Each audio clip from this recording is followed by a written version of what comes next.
আমার মতো ব্রাহ্মণ খুব ভয় পায় ঠাকুর মানে ভূতের টুতের।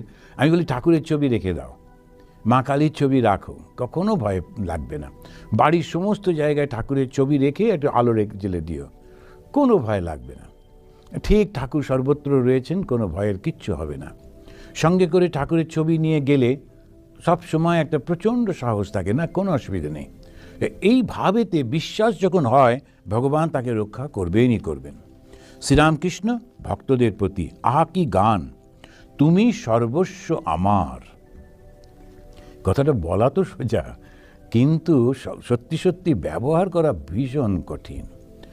ভগবান আমার সর্বস্ব, সেজন্যে আমার কোনো চিন্তা নেই। ছোট্ট বাচ্চা যখন মায়ের কোলে থাকে, সে কবে খাবে, কি খাবে, তার কোথায় রাখবে, তার কাপড় জামা কী হবে, অনেকেও চিন্তা করে? কোনো চিন্তা করে না, কেননা ও জানে বাবা মা আছে, সব দেখবে। ওই যে পরিপূর্ণ নির্ভরশীলতা যদি কেউ করতে পারে, তখন আর তার কোনো কর্ম থাকে না, সব তিনি দেখেন।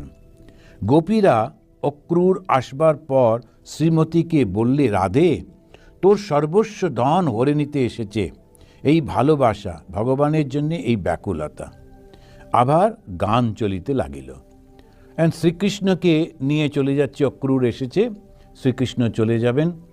তো সেই জন্যে অক্রূর তো গাড়িতে চালিয়ে এসছে, রথ চালিয়ে এসছে, তখন ওরা এসে বলতে, তোর সর্বস্ব ধন। এই সর্বস্ব ধন শব্দটি হচ্ছে তোমার সমস্ত কিছু যার উপর নির্ভর, সেইটা নিয়ে যাচ্ছে। না, এটা খুব সুন্দর গান আছে।